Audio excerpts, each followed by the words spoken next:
Bonjour, je suis Marjorie Barrivilla, technicienne en documentation au CCSR et je vais vous présenter aujourd'hui une fonctionnalité du logiciel Koa.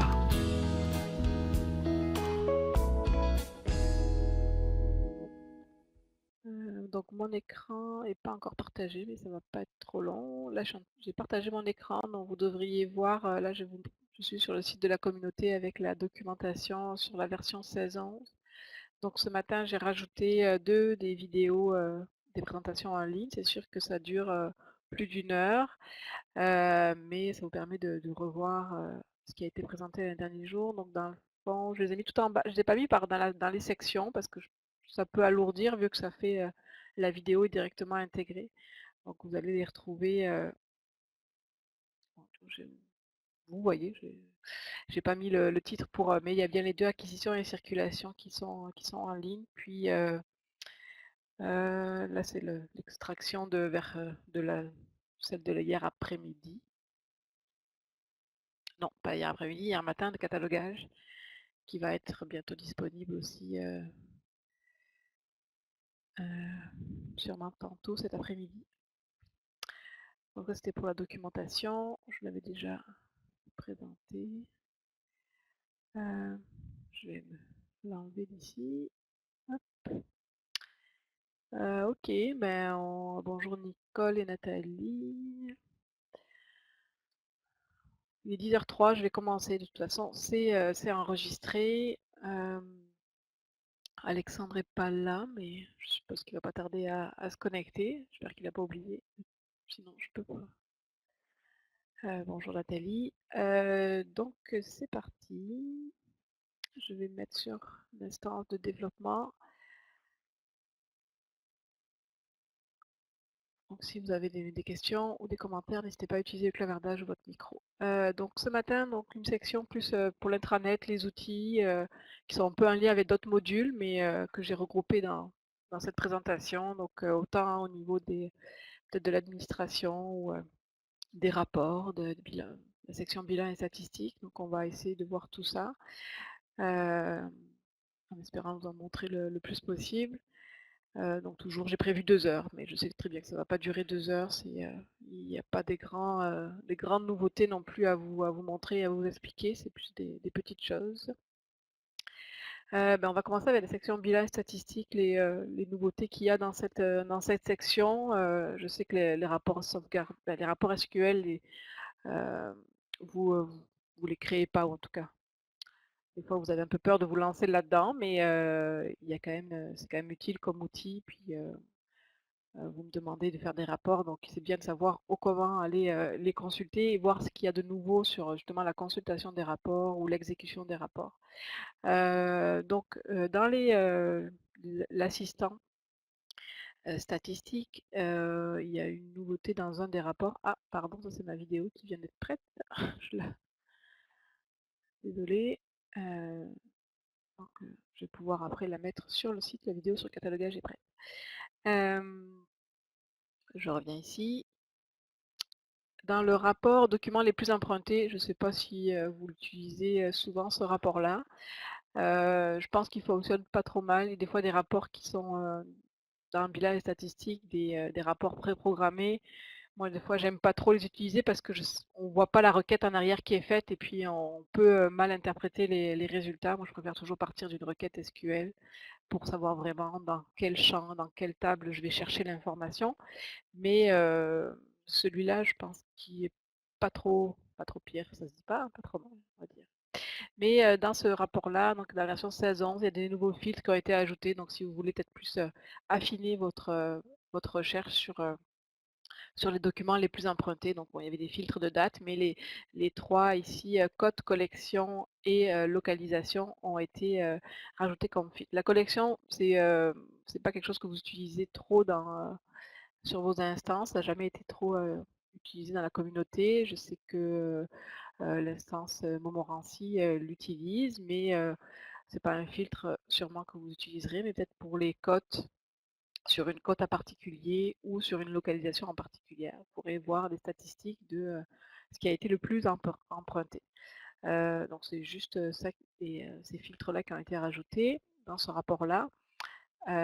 Sinon, bah, j'en avais parlé, à la formation en circulation. Le rapport de caisse, c'est pas nouveau, il est déjà là depuis un moment, mais maintenant, c'est la version internationale de ce rapport de caisse, même si c'est notre développement qui a comme été intégré et qui a été enfin accepté par la communauté internationale.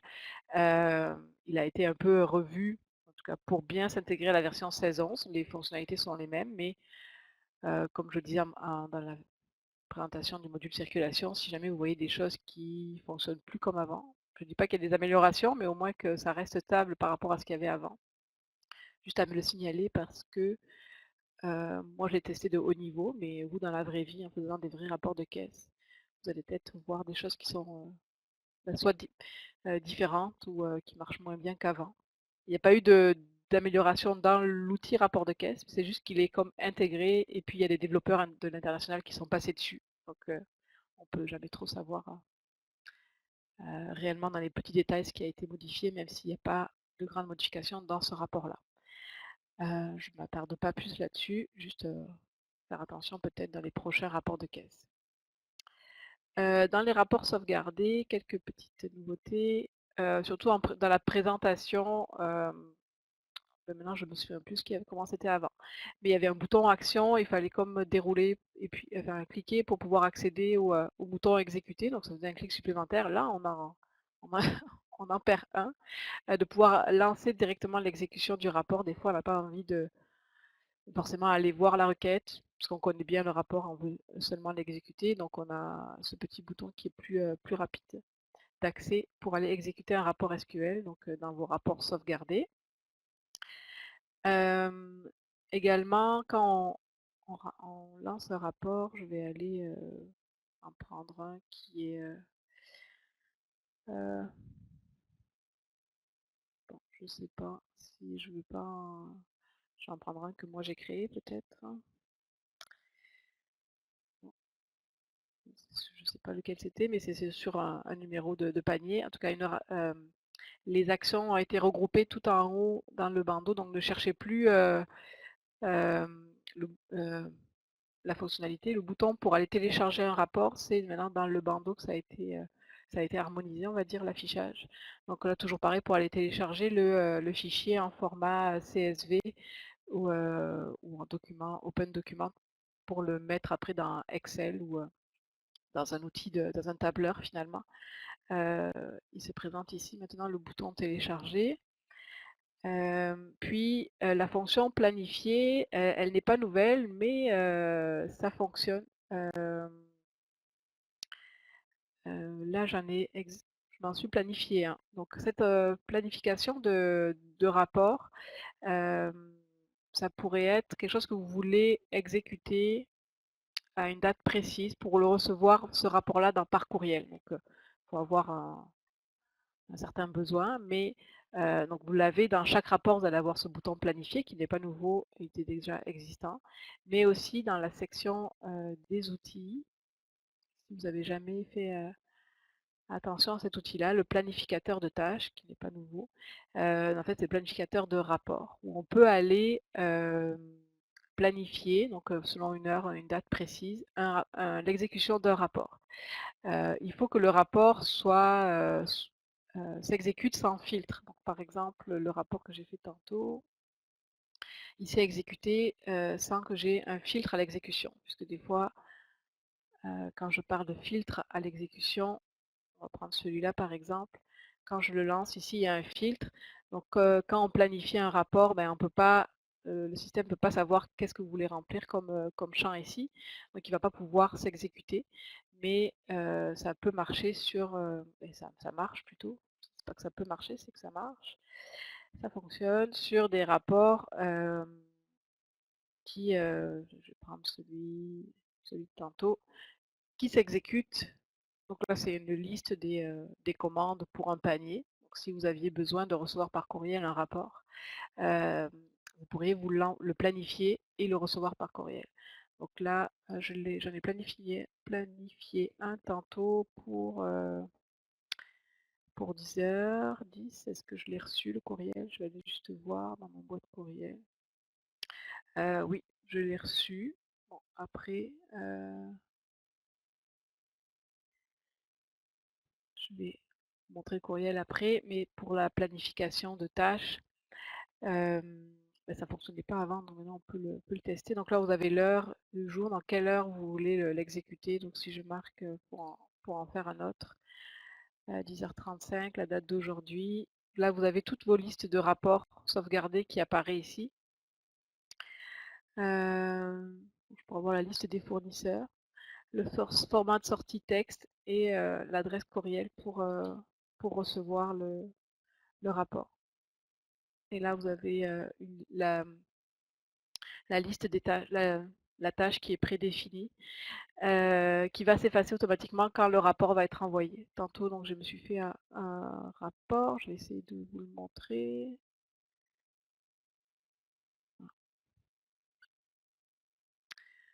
Donc là, j'ai reçu par courriel, donc c'est sûr que je n'avais pas regardé voir c'était quoi le rapport, mais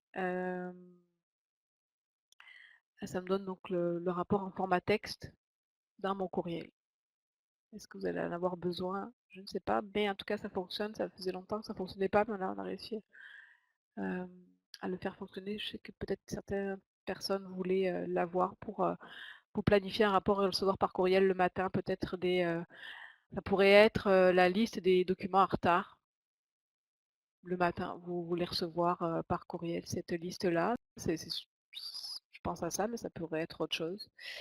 Sachez que ça se planifie, donc soit dans l'outil planificateur de tâches ou alors directement dans la section ici. En fait, on est comme basculé automatiquement dans l'outil planificateur de tâches, planificateur de rapport finalement, pour aller planifier et ça positionne directement le rapport dans lequel on était. Voilà pour ça.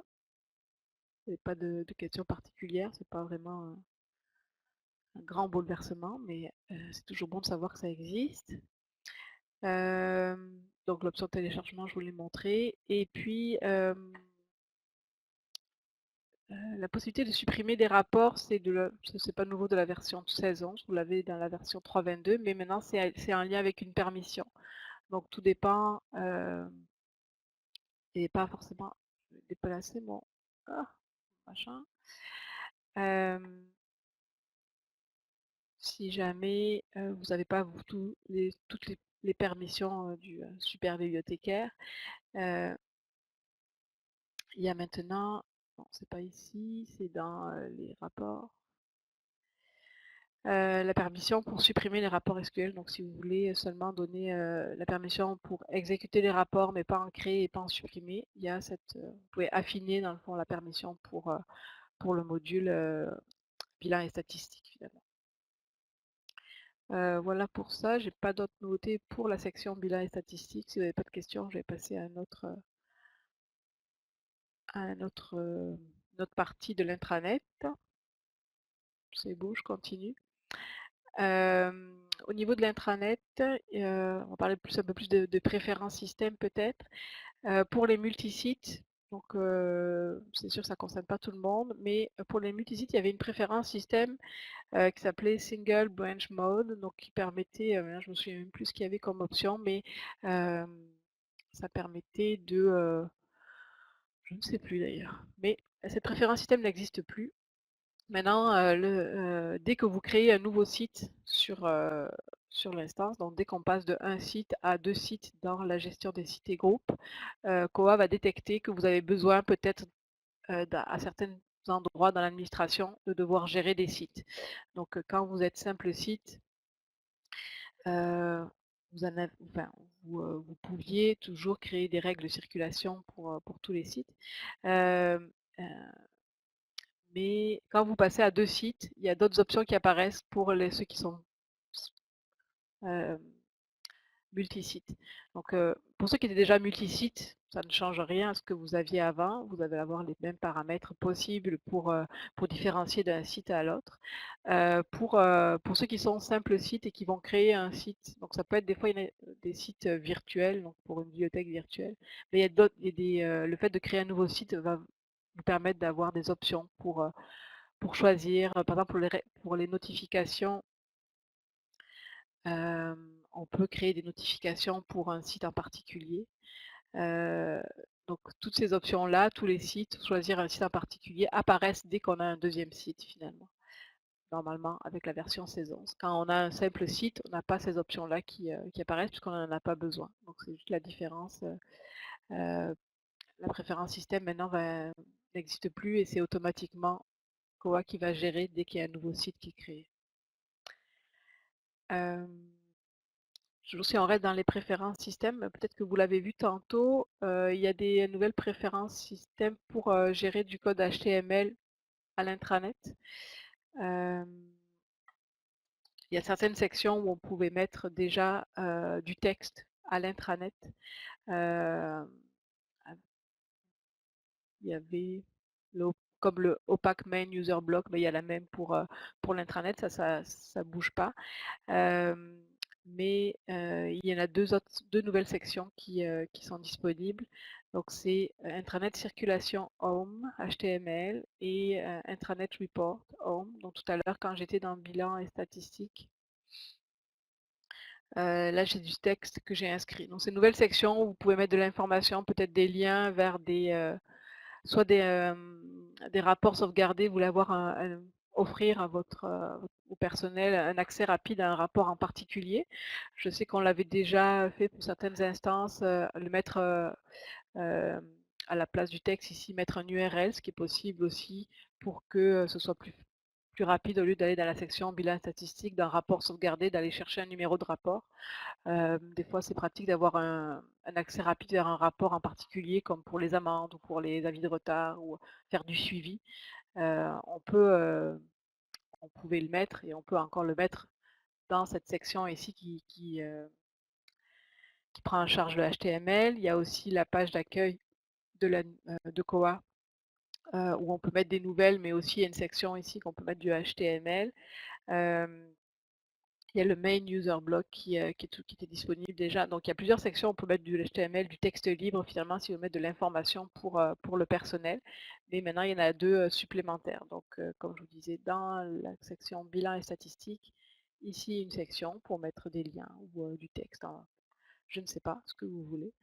Et aussi dans le module circulation, dans la page d'accueil du module circulation, on va avoir une préférence système donc pour mettre du texte, donc ça peut être un lien vers de la documentation, je sais pas, mais ou un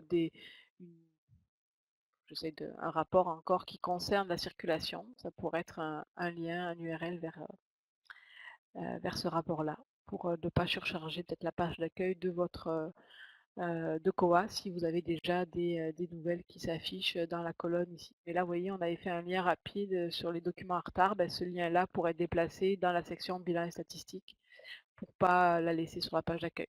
Donc, c'est ces deux préférences. Quand vous êtes dans les préférences système, si vous cherchez HTML, vous allez avoir normalement pas mal de préférences système qui acceptent du HTML. En général, dans la préférence système, pas HTML5, mais bon, je vais dire des bêtises, parce que ces préférences système-là, dans la préférence système, il n'y a pas marqué HTML, mais on peut en mettre aussi. Mais si vous cherchez HTML, vous allez tomber sur pas mal de préférences système qui acceptent du HTML, donc soit à l'opaque ou à l'intranet. Donc ça, c'est les deux pour l'intranet. Autre chose pour... là, j'ai plus passé, c'est plus du catalogage, mais finalement, c'est un affichage à l'intranet. Alors, je vais vous montrer.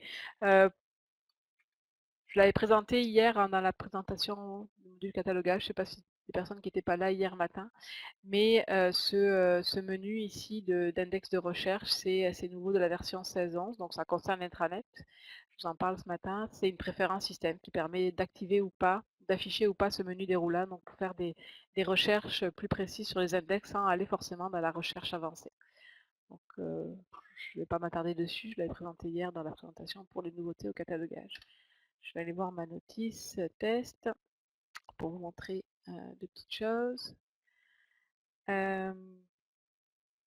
Au niveau du catalogage, oui, quand on est dans l'onglet exemplaire, donc là, il y a des fonctionnalités qui existent pour modifier un exemplaire sans forcément être en catalogage.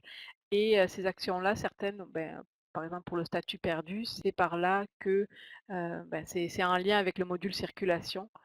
Donc quand on change un statut perdu, ça c'est pas nouveau, mais quand on change un statut perdu, quand on est positionné dans l'onglet exemplaire, il y a des préférences système qui vont embarquer comme on veut charger le prix de remplacement quand on met à l'usager qui a le document en retard parce qu'il le déclare perdu, donc on veut lui charger le prix de remplacement. C'est en changeant le statut ici que ça va s'opérer dans le compte de l'usager, alors que ce statut-là, s'il est modifié en catalogage, ça ne va pas se changer. Il y a un nouveau, on avait déjà le statut perdu ici qu'on pouvait modifier et il y avait aussi le statut endommagé qu'on pouvait le modifier par ici. Le statut endommagé ne change rien n'est pas en lien avec le module circulation, il n'y a rien qui se passe au niveau des amendes quand on change le statut ici, mais ça peut être un accès rapide pour les personnes qui n'ont pas forcément accès au module catalogage, qui n'ont pas la permission, mais qui pourraient avoir accès à la modification des exemplaires, donc à certains statuts. L'onglet exemplaire peut être plus accessible euh, aux personnes qui n'ont pas forcément accès au module catalogage, si on veut leur donner l'accès à changer des statuts comme le perdu, endommagé et le statut aussi retiré. Donc c'est ce statut-là qui est nouveau, qui est dans l'onglet exemplaire pour pouvoir choisir le statut. Donc ça c'est un lien avec des valeurs autorisées. Quand c'est vide, ça veut dire qu'il est disponible. Si je choisis retirer ici, il va prendre le statut retiré et on va avoir aussi une date qui va être enregistrée. Comme quand on met un statut perdu, la date aussi est enregistrée dans la base de données. En tout cas, tous ces trois statuts-là, il y a une date maintenant qui est enregistrée dans la base de données. Après, ça peut servir pour des rapports, justement, à ce qu'on veut savoir la liste des documents qui ont été retirés le 25 mai, par exemple. On va pouvoir le faire grâce à cette date-là. Au niveau de l'affichage de la notice, quand un statut retiré, c'est lequel que j'ai modifié.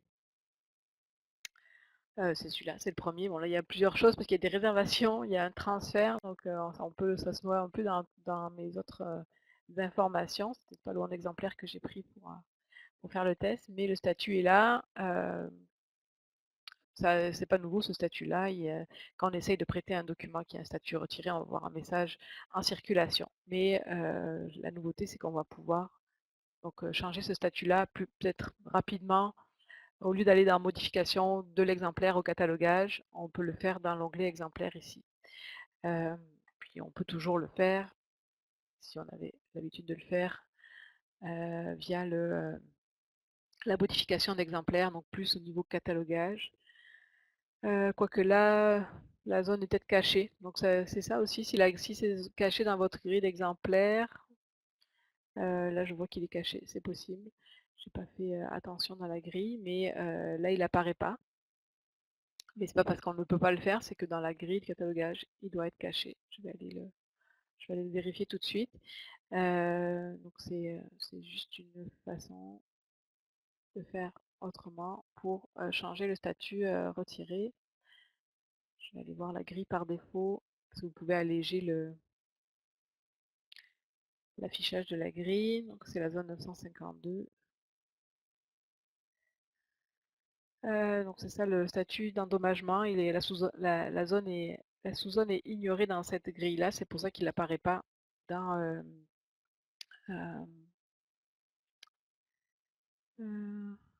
là, elle est cachée. Non, c'est ça. L'endommagement est ignoré et ici elle est cachée. Donc c'est pour ça qu'on ne la voit pas. Donc ces deux-là, on les voit. On peut changer le statut. On peut changer le statut dans l'onglet exemplaire. Mais là, dans ce cas-là, elle n'apparaît pas dans la grille. Donc on n'aurait comme pas le choix de passer par le statut dans l'onglet exemplaire. J'espère que je ne vous ai pas trop embrouillé, mais c'était juste pour vous montrer cette nouvelle option ici dans l'onglet exemplaire. S'il n'y a pas de questions, je continue.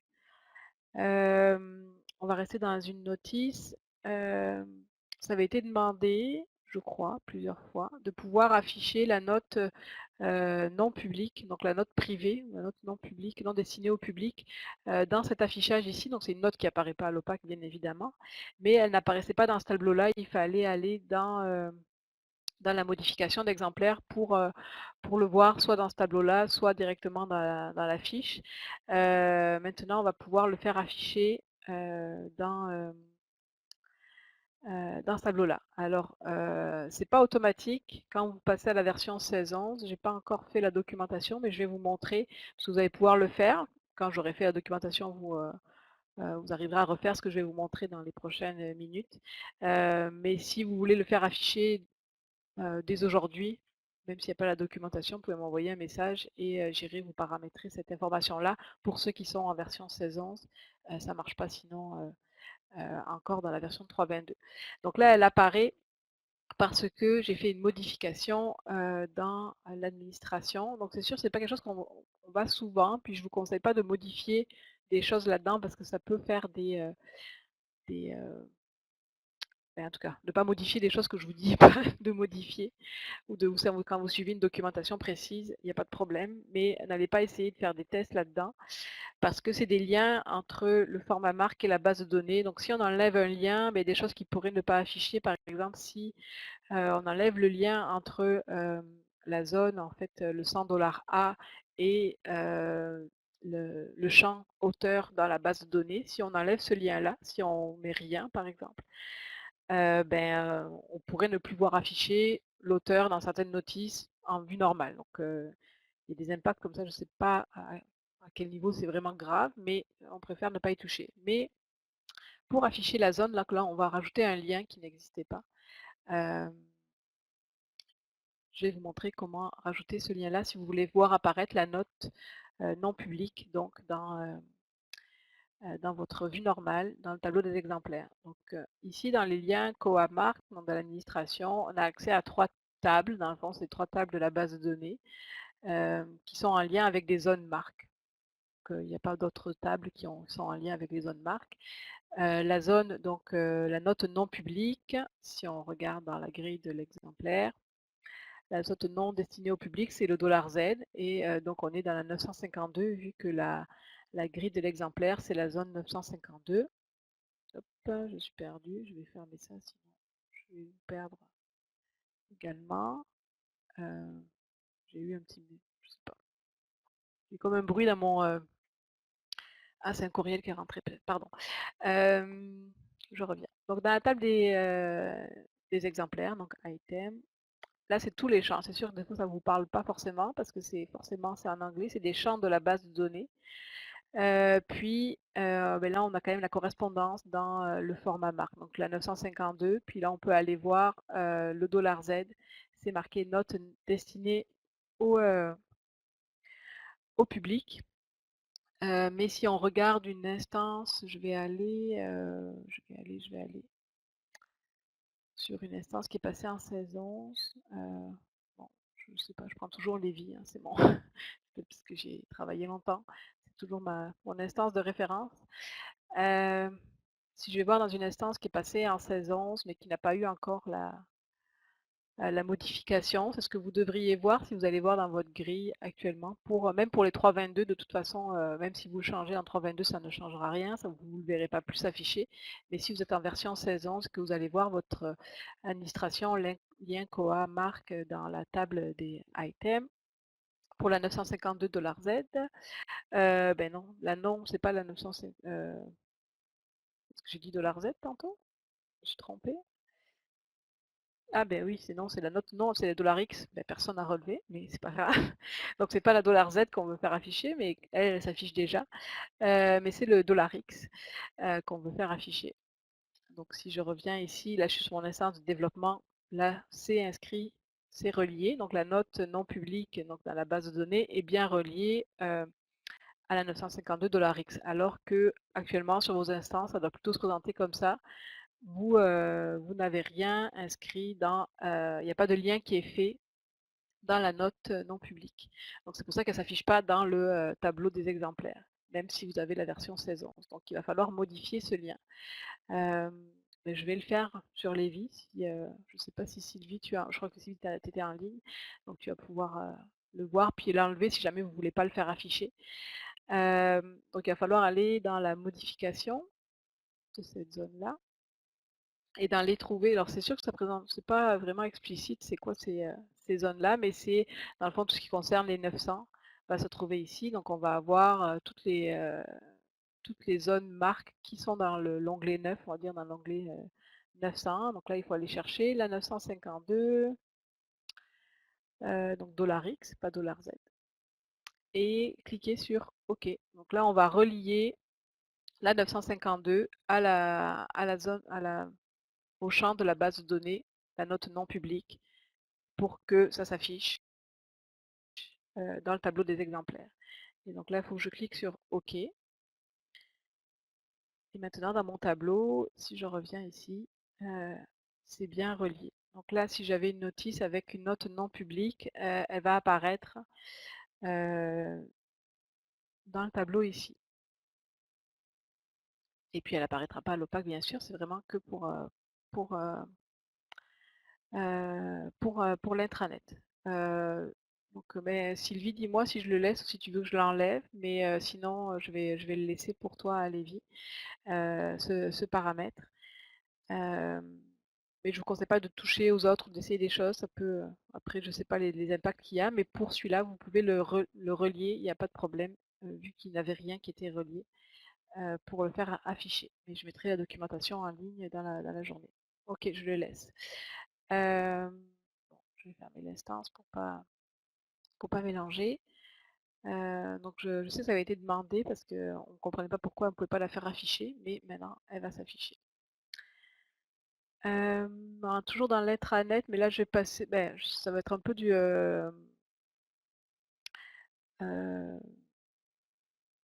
je vais peut-être le montrer demain aussi dans les périodiques, c'est juste un lien vers la notice à l'OPAC, ça peut être pratique.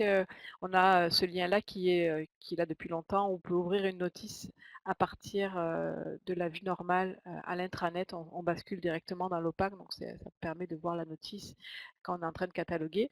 Mais il y a d'autres sections maintenant où on va pouvoir aller voir la notice à l'OPAC. Donc quand vous allez faire une recherche à l'intranet, dans le catalogue, donc pas un module catalogage, mais dans le catalogue, vous allez avoir ce nouveau lien ici, vue opaque. Donc pour aller voir directement la notice à l'opaque sans forcément l'ouvrir, puis après aller voir la notice à l'opaque. Le lien ici, j'aurais dû l'ouvrir dans un nouvel onglet, hop, vous ouvre directement la notice à l'opaque. Donc ça c'est un nouveau lien. Dans le tableau des exemplaires, ah oui, j'avais oublié celle aussi. Quand on est dans une, j'aurais pu aller plus vite tout à l'heure dans la liste de résultats, cliquer sur les modifier les exemplaires pour arriver dans cette vue ici.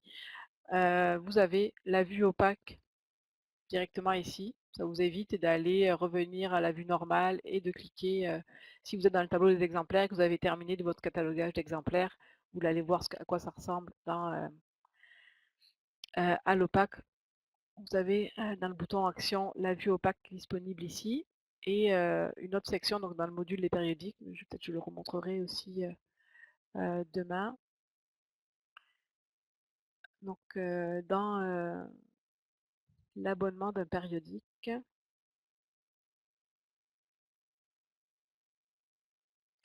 j'en prends un. Quand on est dans l'abonnement, on a la fenêtre, le lien vers ouvrir dans une nouvelle fenêtre, donc un peu comme quand on regarde la vue normale d'une notice. La notice va s'afficher à l'opaque. Donc c'est des accès rapides pour voir l'affichage à l'opaque des fois quand on est en train de cataloguer ou de peut-être d'être dans le module périodique de voir à quoi ça ressemble à l'opaque. On peut avoir cet accès rapide. Avant il fallait aller voir la notice et puis recliquer après pour la voir à l'opaque.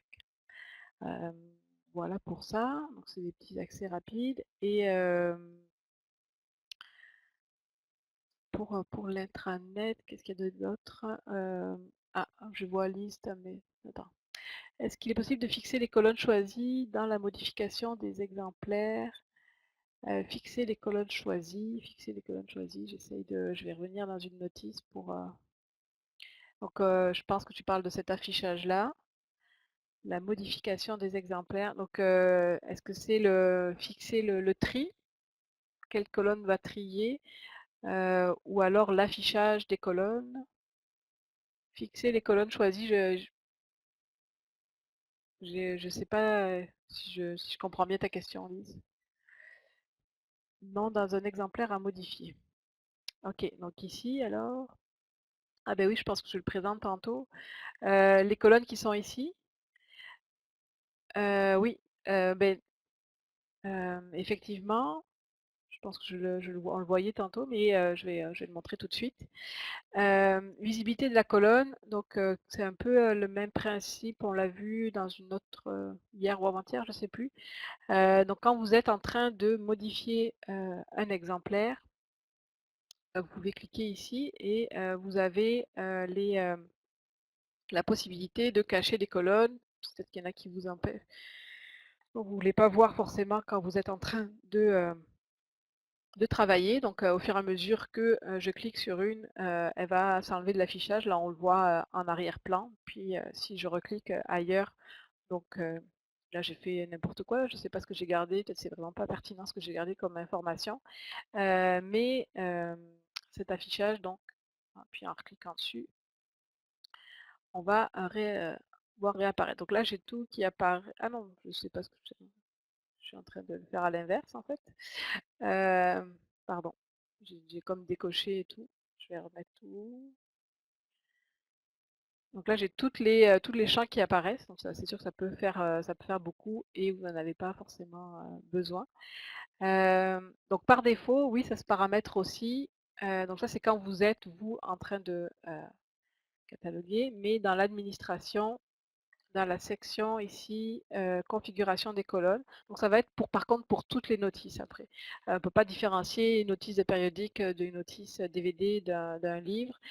Si vous choisissez de cacher des colonnes dans l'administration, donc dans le paramétrage, donc c'est un paramétrage global pour toutes les fiches d'exemplaires, toutes les notices d'exemplaires. Donc je vais juste le retrouver.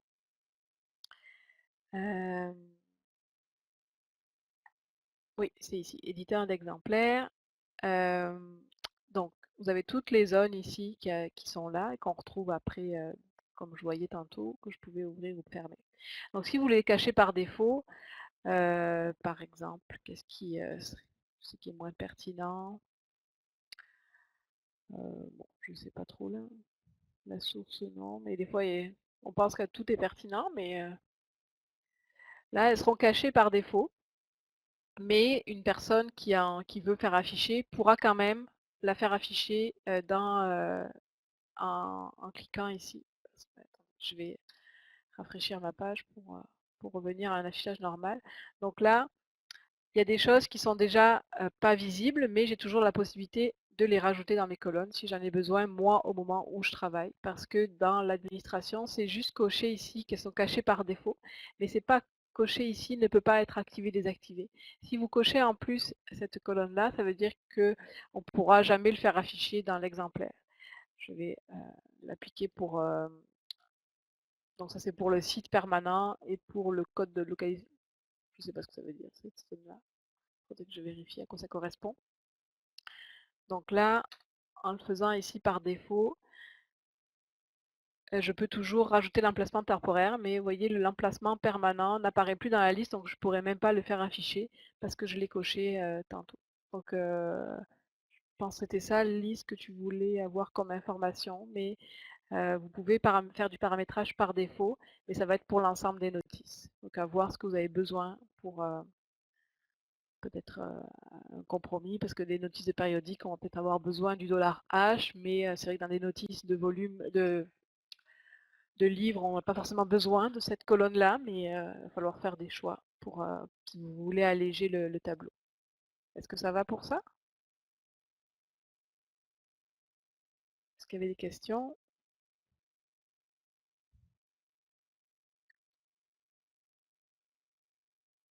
Je continue s'il n'y a pas d'autres questions. Je pense que je l'ai présenté hier, hein, mais au niveau de la recherche exemplaire est maintenant accessible dans le menu dans l'action rechercher. Alors c'est sûr qu'on a un clic supplémentaire à faire quand on veut aller en recherche avancée, ce qui était souvent. Mais bon, comme on a le menu ici qui peut être qui est accessible pour les index, peut-être que on va avoir moins besoin de la recherche avancée, même si dans la recherche avancée, on peut filtrer par type de document et localisation. Mais la recherche exemplaire a été enfin, pas déplacée, mais l'accès est disponible maintenant directement dans le bandeau de recherche. Avant, il fallait passer par la recherche avancée. Ah pardon Louise, j'avais pas vu ta question. Oui, mais si je ne paramètre pas par défaut, c'est à refaire à chaque notice. Oui, exactement. Ça, tu voulais le garder pour toi, dans le fond, pour ton profil à toi, mais non, on peut pas. Ça va être pour. Si tu le paramètres pas par défaut, ça va être à chaque fois que tu vas dans une notice. Je sais qu'il y a un développement, mais ça fait longtemps, à l'international, pour faire un profil utilisateur, pour pouvoir enregistrer des préférences quand on est pour soi, en fait, quand on est connecté avec son compte, de pouvoir faire afficher certaines choses et pas d'autres, mais pour l'instant, c'est comme en cours de développement. Donc ce genre de choses pourrait rentrer dans ce cas-là, mais si c'est pas paramétré par défaut, il faut le refaire à chaque fois. Mais peut-être qu'il y a quand même des colonnes qui sont vraiment inutiles pour tout le monde, donc ça peut être au moins en enlever une ou deux pour alléger un peu le tableau. Mais effectivement, il faut refaire à chaque fois l'opération. Ok, on va attendre le développement. Des fois, ça peut être long, hein, vous le savez, mais des fois, ça arrive. Bon, je continue.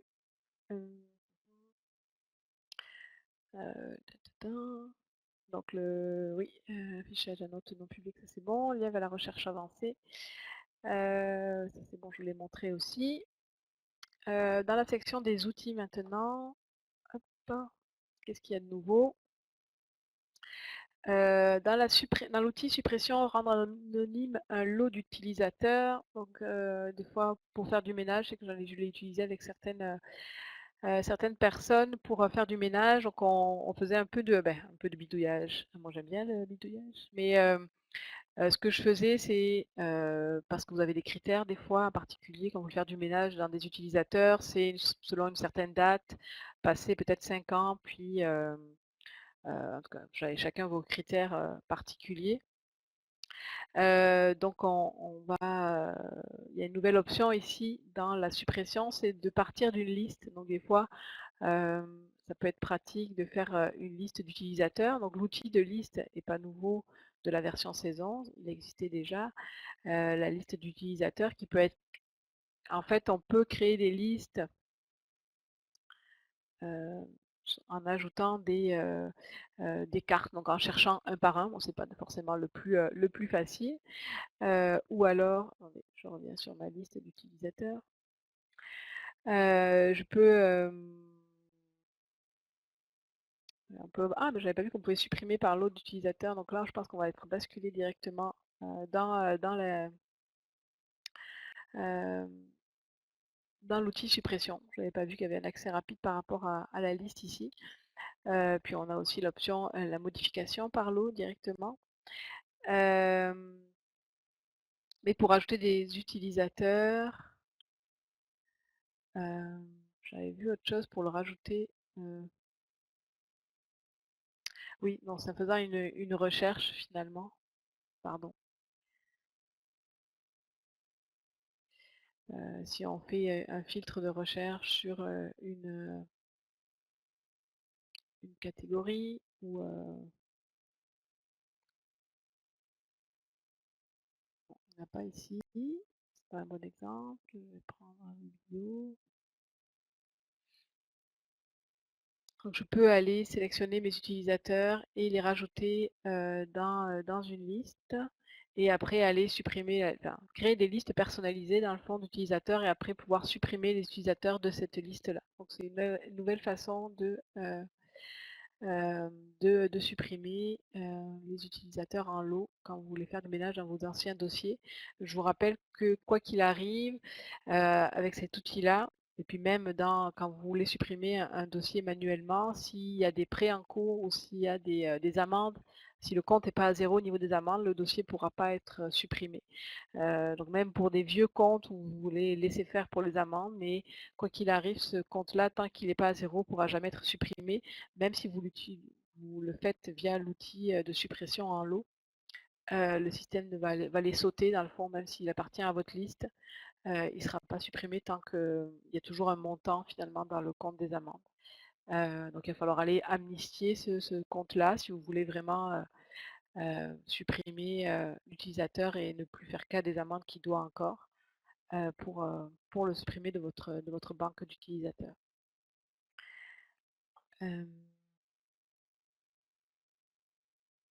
Est-ce qu'il y avait des questions là-dessus? Non, je vais continuer.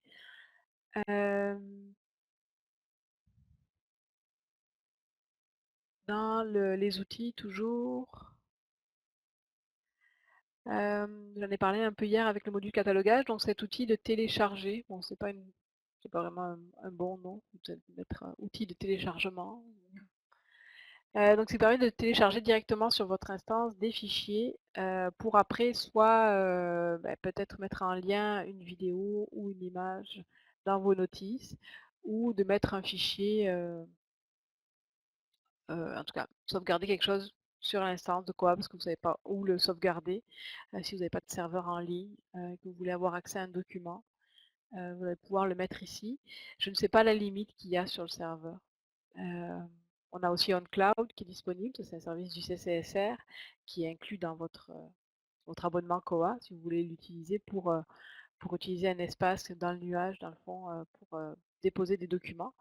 Mais c'est possible aussi maintenant sur l'instance de votre Koha. On peut déjà mettre des images locales, mais elles n'étaient pas téléchargées dans cet outil-là, c'est comme un autre outil. Puis, donc si vous avez un document à télécharger, on a vu hier un catalogage qu'on peut y accéder directement à partir de la zone 856 quand on est en catalogage pour aller télécharger un fichier. Sinon, on a dans l'outil donc télécharger, aller chercher un fichier sur votre ordinateur et le télécharger. Après, j'essayais de trouver un moyen rapide, une fois qu'on a téléchargé le fichier, ok, mais comment on fait pour avoir la liste des fichiers qui sont déjà téléchargés? Je ne comprends pas qu'il n'y ait pas une option pour voir la liste, mais la façon parce qu'on peut faire une recherche dans les fichiers téléchargés. La recherche vide, ça ne fonctionne pas. Il faut vraiment rentrer un terme de recherche. La façon que j'ai plus complète de trouver la liste de tous les fichiers, comme forcément mes fichiers ont une extension. Donc en cherchant juste le point, j'arrive à retrouver ma liste des documents que j'ai téléchargés. L'option télécharger ici, c'est par exemple si vous voulez le retélécharger sur votre ordinateur, donc si vous voulez partager à quelqu'un de votre équipe, dans le fond ça peut être aussi un moyen, puisque là la personne va pouvoir aller le télécharger, donc ça va l'enregistrer directement sur l'ordinateur de la personne qui est connectée et qui va aller télécharger ici, ou alors après d'aller supprimer. Quand on télécharge, on peut le mettre en fonction publique ou pas. Alors j'ai essayé de voir la différence, par exemple à l'opaque, si on ne voudrait pas la rendre publique, la vidéo, mais elle apparaît aussi encore. Donc je ne vous dis pas que c'est un meilleur moyen pour la rendre publique ou pas, parce que dans les deux tests que j'ai faits, même si celle-ci n'est pas publique, on arrive à la voir. Alors, je pense qu'il y a encore des modifications à faire. Je pensais au pack 322 que j'avais rajouté ici. Je ne sais plus laquelle c'était, mais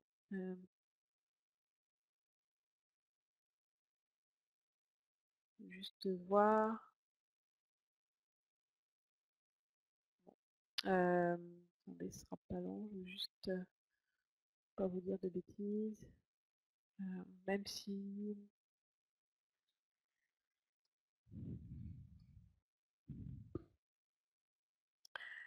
je sais pas si c'est celle-là, celle-2, celle-2 F6. Comment savoir? Bon, mais si je vais à l'opaque, je vais aller. Je pense que les deux sont accessibles, quoi qu'il arrive, même celle-ci. Donc je peux la télécharger, donc ça ne va pas bloquer, je pense, à part que ce soit périodique celle-là. Pardon, c'est peut-être celle-ci, excusez-moi. C'était opaque. Bon, ça c'est la même. Bon.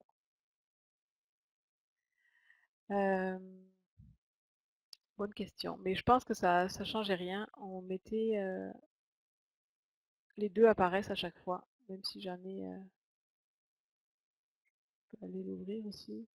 Donc je pensais qu'en la mettant non public, elle apparaîtrait pas à l'opaque, mais ça change rien. Donc il y a quelque chose que sûrement que j'ai pas compris dans le paramétrage, mais si vous voulez aller plus loin dans cette option-là, je pourrais chercher plus en avant sur le public et non public, puisqu'on a l'option ici. Bon, je suis en train de vous perdre dans mes onglets. On a l'option ici public ou non, mais finalement pour l'instant ça ne change rien à sa façon d'apparaître à l'opaque. Voilà pour l'outil téléchargement. Dans la section des outils, est-ce qu'il y a autre chose? Oui.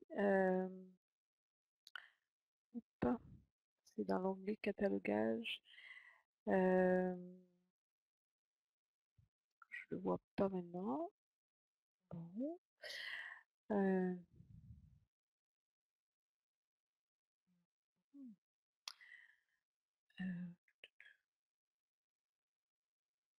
Bon, je l'avais mis dans ma liste des outils, mais je ne le vois plus. Ah, modification automatique d'exemplaires en fonction de l'âge. Je ne l'ai pas montré en catalogage hier parce que j'ai pas fait la documentation, donc je l'ai moins exploré. Mais c'est pour modifier des exemplaires selon l'âge, c'est plutôt l'âge du document finalement. Mais je l'ai pas encore vraiment testé au complet, donc je sais qu'il est disponible. C'est un nouvel outil euh, de la version 16.11. Donc je ne sais pas encore trop à quoi ça correspond, mais je vous promets de faire la documentation pour ce nouvel outil. Donc modifier un lot des exemplaires selon l'âge du document. Alors je pense que c'est par rapport à la création de l'exemplaire, sûrement dans COA. Donc ça va être cette date-là qui va être prise. Mais on peut faire des conditions. Donc si par exemple il faut que le document soit comme perdu. Là, c'est le champ item lost, ça égale à 1. Ça veut dire que quand c'est 1, c'est forcément, il est plus disponible et il est perdu. Bon, ça, je passerai plus de temps pour vous expliquer tout ça.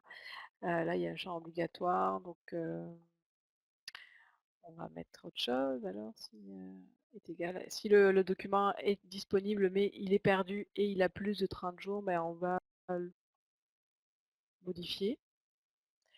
Dans le fond, je pense qu'on va pouvoir avoir cette règle-là qui apparaît. Non, qui apparaît pas ici, mais c'est pas probant, hein, mon affaire. Mais l'outil, le nouvel outil est là. Si vous avez un besoin je vais essayer un truc. Bon.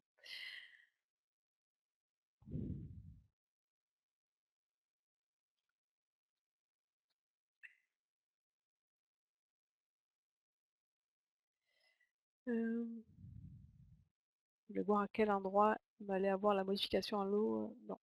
Hein, je ferai une belle documentation, puis ça sera plus, plus simple à comprendre. Mais il y a un nouvel outil qui apparaît sur dans la section modification d'outils selon l'âge, modification d'exemplaires selon l'âge du document.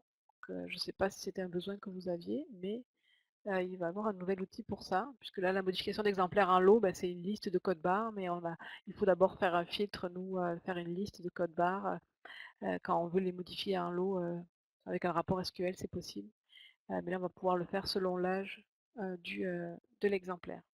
L'âge, c'est peut-être pas le bon, oui, selon l'âge de l'exemplaire. Dans l'outil, plus dans les utilisateurs, la modification des utilisateurs en lot, vous allez avoir une nouvelle option. Je vais aller prendre mon compte. Je ne connais pas par cœur mon numéro de carte ici. C'est de pouvoir mettre à jour un lot. Donc une note, la note opaque finalement, c'est quoi la note opaque d'un dossier d'utilisateur? C'est, si je peux vous montrer la capture d'écran ici. Ouais. Quand on est donc connecté à l'OPAC, vous pouvez mettre un message à un utilisateur, donc soit manuellement dans le dossier de l'utilisateur à l'intranet, dans le module circulation, mettre un mot. Ça peut être n'importe un message personnel par rapport à quelque chose, soit quelqu'un qui a oublié quelque chose. Il y a d'autres façons de rejoindre les gens. Des fois, c'est pas forcément le plus rapide de mettre à l'OPAC si la personne ne se connecte jamais dans son dossier à l'OPAC. Mais ça peut être aussi une information plus générale qui peut être mise dans cette message, comme la bibliothèque va ferme de temps à temps, de telle date à telle date, ou pour les fêtes. Donc cette note-là, elle peut être modifiée en lot ou ajouter un lot si vous voulez le rajouter à un certain, par exemple à une catégorie d'utilisateurs, mettre un message commun à tout le monde. Bon, c'est sûr qu'il faut que la personne se connecte à l'OPAC, hein, donc ça dépend des habitudes de vos utilisateurs, mais vous allez pouvoir le mettre par un lot à tout le monde via l'outil de modification à un lot des exemplaires.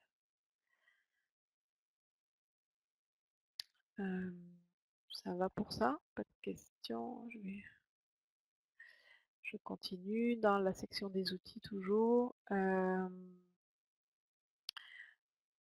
l'outil de création d'étiquettes, donc on parle peut-être étiquette de cote, la création des cotes, il y a une nouvelle information qui apparaît quand on consulte un lot. Je ne comprends pas que cette information-là n'existait pas avant, mais en tout cas c'est comme nouveau, puis même c'est pas encore traduit, ce que je vois.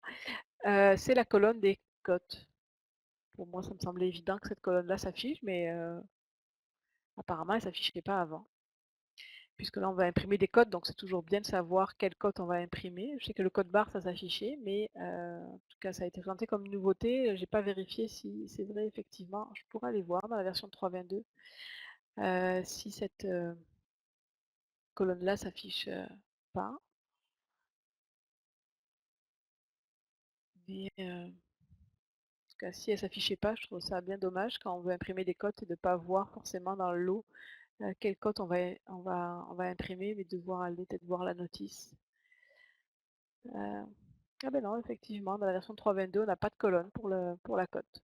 Moi, je trouve ça dommage, parce que là, je pense que la solution que vous aviez, si vous voulez vérifier, c'était d'aller cliquer sur le lien ici pour aller voir la notice et aller voir la cote. Bon, mais là, ici, ça va être recopié, donc c'est la cote de l'exemplaire qui va être recopiée ici. Quand vous visualisez un lot de code barre à imprimer. Voilà pour ça. Est-ce que vous avez des questions? Je fais le tour de ma liste de choses à vous présenter. Il y a des petits nouveaux trucs pour la réserve de cours, mais je me le réserve pour l'OPAC cet après-midi parce que c'est autant à l'OPAC qu'à l'intranet qu'il y a des nouvelles de l'affichage nouveau pour la réserve de cours. Les utilisateurs, ce qui concerne les utilisateurs à intranet, je l'avais présenté dans le module circulation. S'il y a quelque chose que vous voulez revoir, n'hésitez pas à me le dire maintenant en clavardage. Il est 11 h, ça fait 1 heure. On a encore un peu de temps. Je vérifie dans ma liste si je vous ai bien tout montré. Donc pour les rapports, oui. L'intranet, oui. C'est sûr qu'il y a toute une liste de nouvelles préférences système. Je vous les montre par la bande quand je présente une nouveauté. Mais la liste est sur la documentation. Il y a certaines préférences système que vous utiliserez peut-être jamais, mais la liste est là. Non, mais j'ai fait le tour de ce que je voulais vous montrer ce matin pour la section intranet, outils, rapports, tout ce qui est nouveau. Si vous n'avez pas de questions, ben, on peut arrêter là, puis vous allez voir la vidéo dans les prochains jours et la documentation en ligne qui va être un peu plus étoffée qu'actuellement. Là, la liste des nouveautés est là, sauf qu'il n'y a pas encore de documentation en lien. Pas de questions? Pas de commentaires en particulier? Ok. Bon, ben merci. Bonne fin d'avant-midi. On se retrouve tantôt pour l'OPAC. Merci. À tout à l'heure.